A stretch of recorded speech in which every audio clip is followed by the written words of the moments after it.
Moderasi beragama. Assalamualaikum warahmatullahi wabarakatuh. Perkenalkan, saya Nur Kamaria, dosen STIS Al-Ittihad Bima, Prodi Hukum Keluarga Islam, sekaligus peserta PKDP Angkatan keempat tahun 2026. Pada kesempatan yang penuh berkah ini, izinkan saya mengajak kita semua untuk merefleksikan sebuah gagasan besar yang dirangkum dalam tema Membenteng Negeri, Merawat Negeri, Mewujudkan Kesejahteraan Nyata dari Kita untuk Indonesia. Mari kita mulai refleksi kita dengan menatap sebuah realitas. Ketika kata kesejahteraan diucapkan, apa yang pertama kali terbesit di dalam benak kita? Apakah lembaran rupiah di dalam dompet, ataukah deretan gedung-gedung pencakar langit yang membelah langit kota? Kesejahteraan sejatinya jauh lebih mendalam dari sekedar angka-angka statistik ekonomi. Kesejahteraan adalah sebuah kondisi di mana setiap anak bangsa dapat tersenyum tanpa takut akan hari esok, di mana setiap kepala keluarga memiliki kesadaran hidup yang layak, dan di mana setiap warga negara merasa aman, dihargai, serta dipenuhi hak-hak kemanusiaan secara adil dan bermartabat. Teman-teman yang berbahagia, kita hari ini hidup di abad ke-21. Sebuah era di mana batas-batas geografis telah lebur oleh gelombang digitalisasi.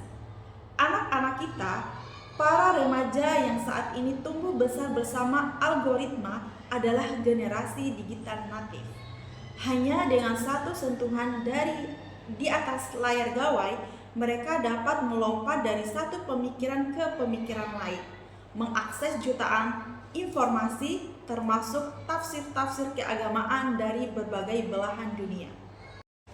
Namun, di balik segala kemudahan yang luar biasa ini, tersimpan sebuah kerentanan sosial yang menggetarkan hati kita. Mengapa? Karena ketimpangan sosial dan ekonomi yang masih ada di dunia nyata kerap kali dieksploitasi di dunia maya. Ketika keadilan sosial belum sepenuhnya merata, ruang-ruang kosong itu rentan disusupi oleh narasi radikalisme pemahaman keagamaan yang kaku, ekstrim, dan eksklusif. Ketika konten keagamaan yang bersifat provokatif, konten yang dikemas dengan visual menarik namun miskin substansi dan syarat kebencian, ditelan mentah-mentah, maka yang lahir adalah generasi yang mudah menyalahkan, generasi yang gemar membentukkan perbedaan, dan generasi yang menganggap kelompoknya memegang kunci surga sendirian, sementara orang lain dianggap tersesat. Inilah ancaman nyata bagi kesejahteraan kita. Kesejahteraan tidak akan pernah bisa tegak di atas fondasi masyarakat yang sering mencurigai, saling memecah belah, dan tercabut dari akar kemanusiaan. Berangkat dari kegelisahan itulah, implementasi nilai-nilai moderasi beragama hadir bukan lagi sebagai program pelengkap atau sekedar proyek administratif semata. Ini adalah urgensi nasional yang mutlak dan tidak bisa ditawar lagi, karena ia adalah fondasi utama untuk mewujudkan kesejahteraan nyata bagi bangsa Indonesia. Saya tegaskan di sini, itu adalah pandangan yang keliru. Moderasi beragama dalam Islam yang bersumber dari konsep luhur watasiyah sama sekali bukan mendangkalkan iman. Kita sedang memoderasi agamanya, karena Islam sempurna dan inheren dengan kedamaian. Yang kita moderasi adalah cara pandang, sikap, dan perilaku manusia di dalamnya. Orang yang moderat adalah orang yang ekstrim dalam berbuat kebaikan demi dirinya, tetapi sangat toleran, santun, dan wales asih ketika berinteraksi dengan sesama manusia yang berbeda keyakinan, mazhab, maupun budaya. Tanpa adanya kedamaian dan saling menghargai, stabilitas negara akan goyah.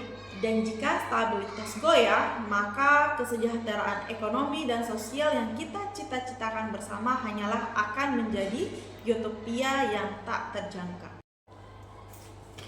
Dalam mengimplementasikan moderasi beragama guna mewujudkan kesejahteraan, ada 4 pilar utama wasatiyah yang wajib kita tancapkan di dalam sanubari setiap peserta didik dan seluruh lapisan masyarakat. Yang pertama, tawassut atau menyambil jalan tengah. Kita ajarkan generasi kita untuk tidak condong ke ekstrem kanan, yaitu memahami agama secara kaku, tekstualitas, dan radikal.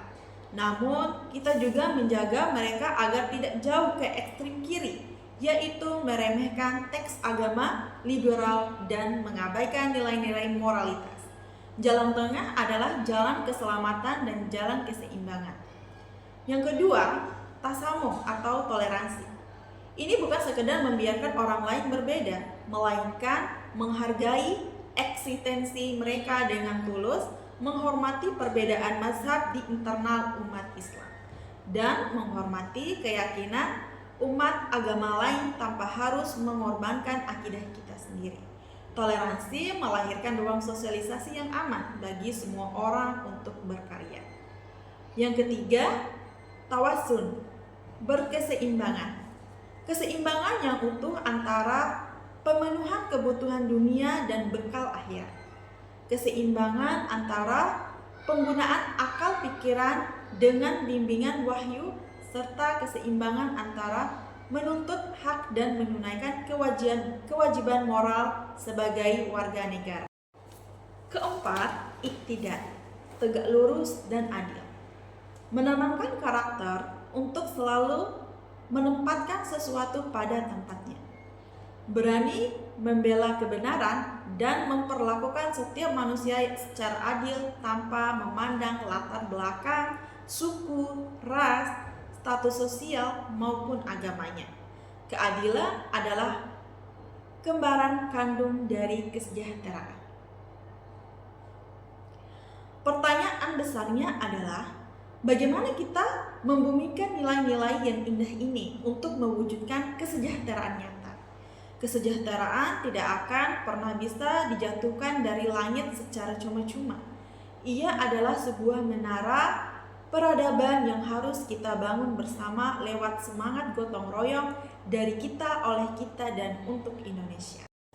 Kita harus mengintegrasikan pilar-pilar moderasi ini ke dalam ekosistem kehidupan kita melalui tindakan nyata.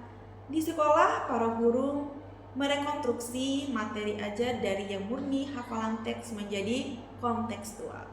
Kita ajarkan bagaimana Rasulullah SAW membangun Piagam Madinah sebagai konsensus inklusif pertama di dunia yang menjamin hak-hak seluruh warga Madinah tanpa memandang agama mereka. Di luar sekolah, kita para orang tua, tokoh masyarakat, dan pemangku kebijakan harus bersinergi. Kesejahteraan sosial yang kokoh lahir dari kepedulian kolektif. Ketika kita mampu saling menolong tanpa memandang perbedaan keyakinan, ketika yang kuat merangkul yang lemah dan yang mapan membuka jalan bagi yang sedang merintis, disitulah esensi tertinggi dari keberagaman kita mewujudkan menjadi aksi kemanusiaan yang nyata.